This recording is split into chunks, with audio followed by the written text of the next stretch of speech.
Husband's ex-wife walks into our life after years of a terrible divorce with him and no contact and tells us about her terminal diagnosis, and I'm all empathetic about it until she expresses this crazy last wish of hers, which is to get pregnant and have my husband's baby and raise it until she can, after which I can take over as the mother. My husband, Kevin, 33, male, and his ex, Alice, 32, female, got married 8 years ago. And within 4 years of their marriage, they got divorced. It was a terrible one. It was dragged out for a really long time because she had unreasonable, crazy demands in terms of alimony, and he was not ready to fulfill them for obvious reasons. I won't get into the details, but the divorce mainly happened because Kevin was too much of a workaholic. Since just a couple of years into their marriage, he had realized that they were quite incompatible. And Alice was too suspicious of him all the time. She was just really insecure and accused him of cheating baselessly all the time. So the divorce was quite ugly. And after it was all finalized, they never saw each other again. They hadn't kept in touch, and he had no idea what was going on in her life until last week. She just showed up at our house out of the blue. She told us that she had convinced one of their common friends from college to give her his address because there was no other way that she could contact him, and this was something that she had to talk to him about in person. I was the one who had opened the door to her, and I knew who she was, so I was a little surprised, but she didn't seem surprised to see me at all. She just told me that she was really sorry to pop up like this, but she just had to talk to me and my husband about something very urgent and important. So I let her in and I called Kevin to the room. In the beginning, he seemed very unhappy to see Alice, but then as soon as he was seated, she wasted no time and just told us that she had been recently diagnosed with motor neuron disease, MND, and she probably didn't have a long time to live. That shocked us all because whatever we were expecting, it was not that, and the way that she just got right to the chase was kind of off-putting as well. But I had a lot of sympathy for her, and so did Kevin, and we immediately started trying to comfort her. I could see that he was very distressed about this whole thing and was probably on the verge of tears, but Alice wasn't done talking. She told us that she didn't need us to comfort her since we had actually come here to ask us to honor her last wish. Kevin told her that he was ready to do whatever she asked of him, and even I was quite empathetic towards her because she was pretty young, and knowing that she was not going to live for long, it couldn't have been easy. So I figured that she probably had some reasonable last wish that we could actually fulfill. But, unfortunately, that's not what happened. She actually went on to tell us that she had come to Kevin, more specifically, because she really wanted to become a mother. She had been looking into IVF and anonymous honors for the past couple of months, but then after her diagnosis, she had changed her mind. She now wanted Kevin to donate, and she would carry the pregnancy to term, and after the baby was born, they could have shared custody until she passed away. Then, I would step into the mother's shoes and the baby would be raised by me and Kevin. As soon as she suggested that, I was dumbstruck because I really thought it had to be a joke. This was a crazy, insane demand to make from your ex-husband who you haven't spoken to in years, and his wife. I thought that Kevin was going to react the same way, but to my horror he didn't. He went quiet for a couple of minutes and then he told Alice that he would think about it and let her know because this is a huge decision to make and he needs to talk to me about it as well. So it's not something that he can decide on his own. Alice nodded and got up. They hugged and then she left. After she went away, I thought that now Kevin was finally going to turn around and tell me that this was insane and there was no way that we were going to agree to this. I thought that he was going to tell me that he had just told Alice that he would think about it so that he wouldn't end up breaking her heart and disappointing her, but he didn't do any such thing. He went back into his room, and since he wasn't saying anything, I had to ask him if he was actually considering agreeing to this sort of thing, and he actually said yes. He told me that it didn't seem that unreasonable, and besides it was her last wish, so it was only polite that we at least try to fulfill it. I started freaking out immediately because there was no way that I could let this happen, especially given the nature of the disease. I knew that this was something that could be passed on genetically, so I didn't want that for a baby that hypothetically I would have to raise in the future, and that was actually the least of my concerns. There were more practical things that I was worried about that came before that as well. I tried to tell Kevin that agreeing to this arrangement would be a huge mistake, but he told me that he needed some time to think about it because him and Alice had a long history together and he couldn't just discard all of that, especially now that she was in this condition. He tried to tell me that given the fact that she had come to him and nobody else, there was definitely something about the situation, and we needed to look at it positively. Now for context, I have endometriosis, which means it's a tad bit difficult for me to conceive, and I'm already 33 right now, and getting older would mean that I would find it even more difficult to conceive and carry that pregnancy. Kevin and I have been together for the past 3 years, married for 1, and we had been trying to get pregnant for the past couple of months, but then we decided to give it a rest because it was not working, and we thought that we could try again later. That was just last month, and now Alice showed up with her proposition, so Kevin believes that this is a sign from the universe that we should give up on our pregnancy journey because it might get too difficult for me and just say yes to her last wish instead. This was his explanation of putting a positive spin on the situation, and that's why he thinks that we should at least consider it. Never mind the fact that she's dealing with a terminal illness herself. Besides, there were a lot of other considerations to think about as well, and I felt like Kevin, just because he was upset about the whole situation, was becoming a little too idealistic in his way of thinking. So I told him that I was putting my foot down. There was no way that I was going to go through with this, and we had a terrible fight that day. I think it was one of the biggest fights that we have ever had, and if not the biggest. And towards the evening, I just started packing my stuff after the fight and left.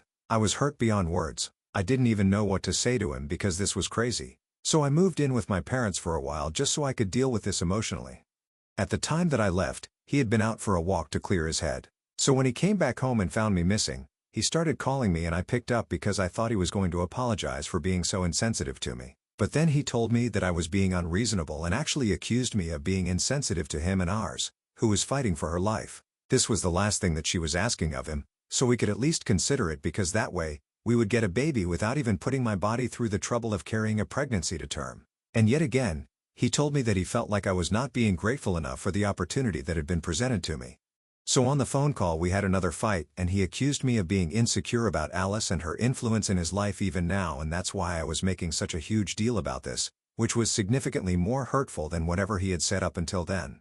For the past couple of days we've been going back and forth on this and I haven't been able to block him because he's alternating between getting upset with me and being mad at me or begging me, and I feel really bad for him. I can tell that he's very distraught regarding the situation with Alice, but there's not much that we can do about it. Especially not whatever she has been suggesting. It's literally insane, and it's out of the question. He's been acting psychotic about this whole thing and even talked to my parents about it, and they agree with me that this is a terrible idea and it's crazy that he's even considering it right now. Things have come to a point where I'm actually considering getting a divorce because I don't see any other way out of this. But about that, I feel kind of bad because he's in a terrible state of mind right now and I don't think that leaving him would be the right thing to do. So I'm literally torn into two and I have no idea what to do. Wibta if I decided to file for a divorce because my husband wanted to donate so his ex can get pregnant because that's her last wish. Edit. So Kevin and Alice started dating when they were in college. They went way back and they were together for almost 8 years from the day they started dating till when they filed for divorce. Even when he and I started dating, he had told me that he was quite serious about Alice before me. And even though they hadn't spoken for years, he couldn't deny the fact that he had had a deep connection with her. But then they got divorced and everything ended pretty badly, so I didn't think that it was a threat to me or my relationship with Kevin in any way. Besides, by the time I had started dating him, they had had no contact for quite some time and he hardly ever even spoke about her unless he was talking about his college days or whatever. So I had no reason to be insecure about her or suspect anything, and that's why I wasn't on high alert when she showed up at our house. But right now, given the situation, I've started to think that maybe he never got over her in the first place. So the things that you guys have been saying in the comments, it's not like it hasn't occurred to me, but I don't want to think the worst of him, at least not right now when everything is already so complicated. So while I'm not denying that it's a very real possibility that he still has feelings for her and seeing her again just made it all come up to the surface once more, I'm just saying that I don't want to discuss it right now. Update 1. Hi. Thank you, everyone, for your kind words and support. It's been a couple of days since I posted, and I have decided I'm going to talk to him one last time. I'm going to try to make him see sense, and if it doesn't work then I'm going to have to speak to a lawyer and file for divorce because this is getting too much for me now. The only reason I'm giving him this one last chance is that I know that he's grieving. I know it can't be easy to know that somebody you have been connected to for 8 years of your life, somebody who had a meaningful relationship with at one point of time, is soon not even going to be there. It's very difficult, and he has all my sympathies right now. But that is the most I can do for him.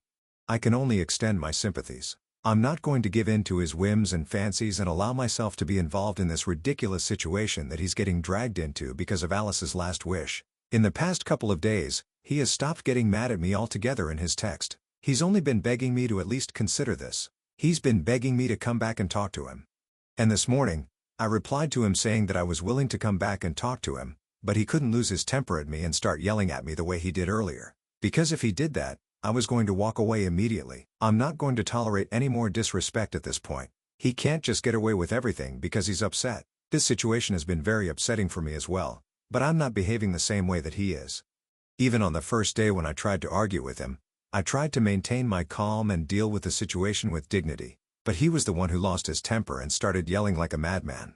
He was the one who accused me of being insecure and jealous on the phone call, and this kind of behavior is not going to fly with me anymore. I made that very clear, and he apologized for his behavior and told me that he was not thinking straight, but he would still try his very best to keep his temper under control and not let his emotions carry him away. So at least that's a relief, and we have decided that we are going to meet at home tomorrow. Frankly speaking, I have no idea what to expect right now because up until recently, I used to think that Kevin was a reasonable, sensible man.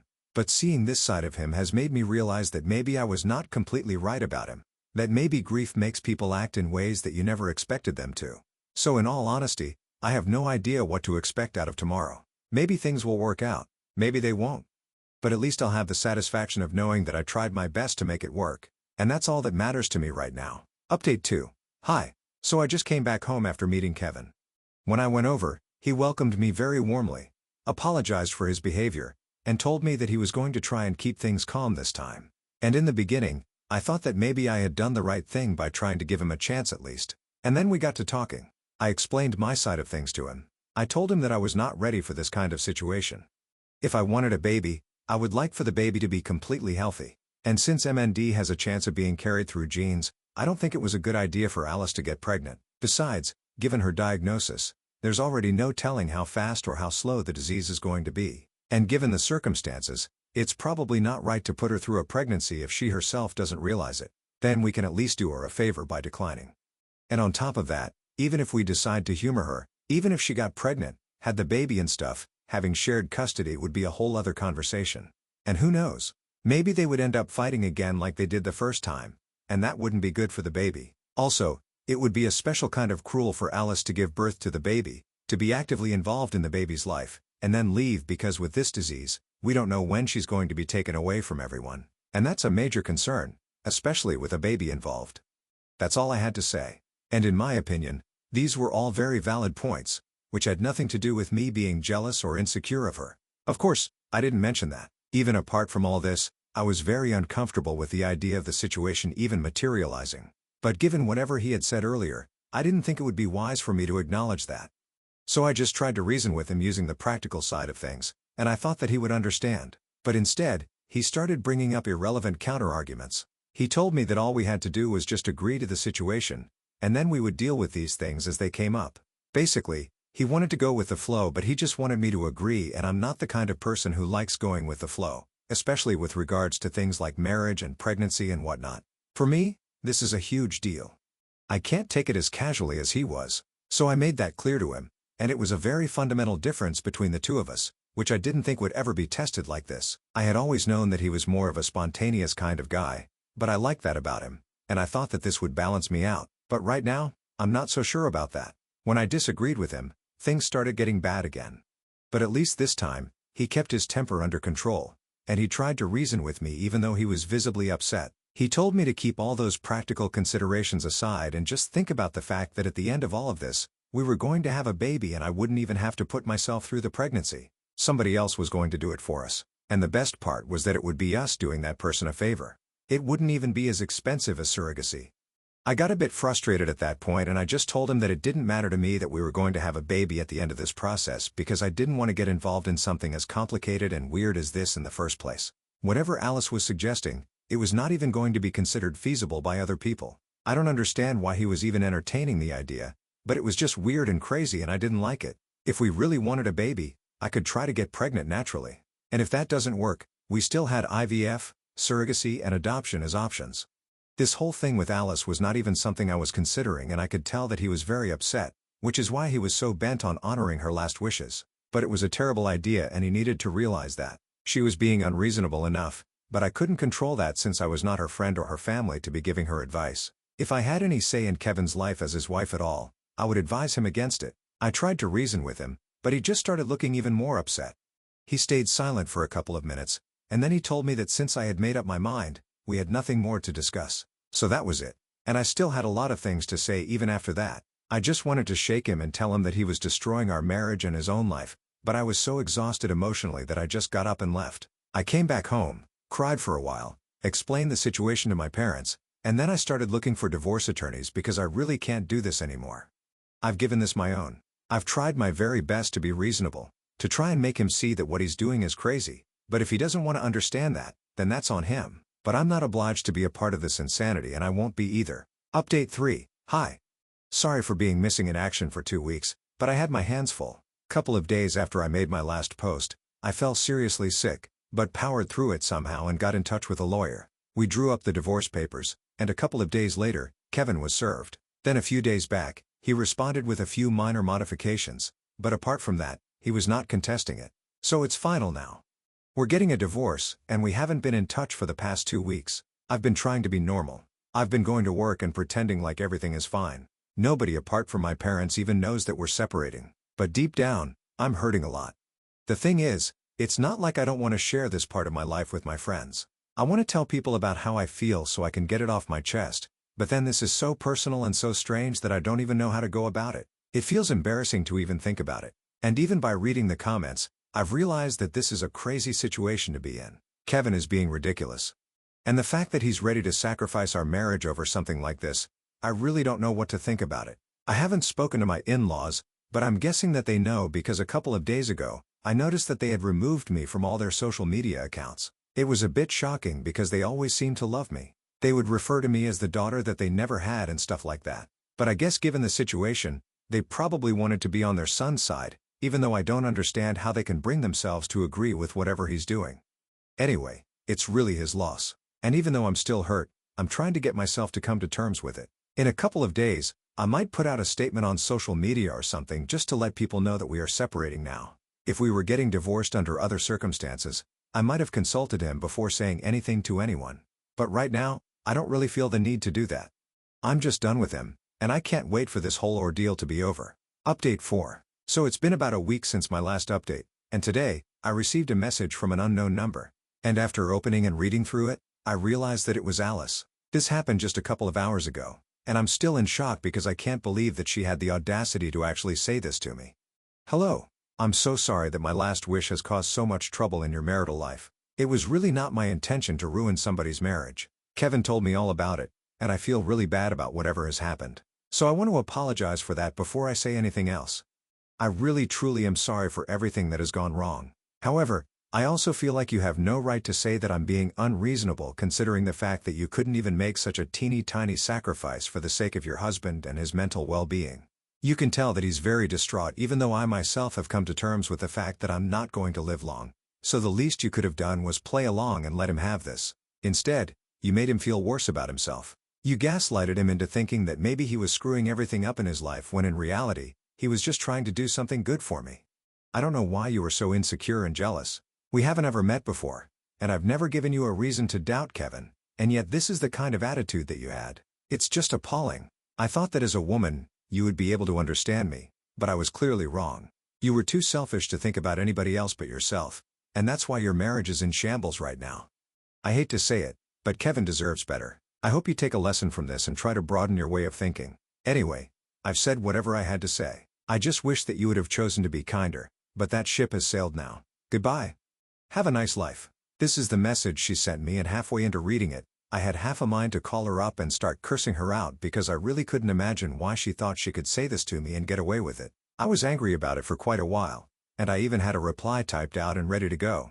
But at the last moment I decided against it because it's just not worth it. It was very obvious that she had sent me this message because she wanted a reaction out of me, but I was just not going to give her the satisfaction. So I read that message one last time. I cussed her out in my head and then I just blocked her. I'm not going to waste my time and energy talking to people like that. I'm just not interested.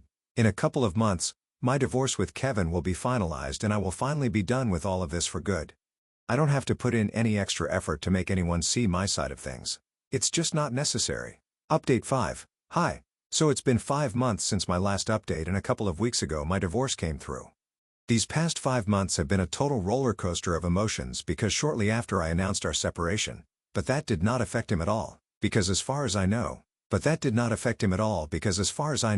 he still went on to donate, or maybe they conceived naturally, but whatever it was, 2 months ago I found out that Alice was now pregnant, and even though both of them insisted online that they were not getting back together, I knew that they had been hanging out a lot more, and maybe they were just keeping up appearances because it's not going to look too good for Kevin if he just makes his relationship with her official while he's still getting divorced from me. I can't lie. I was really hurt. But then there was not much that I could do about the situation anymore.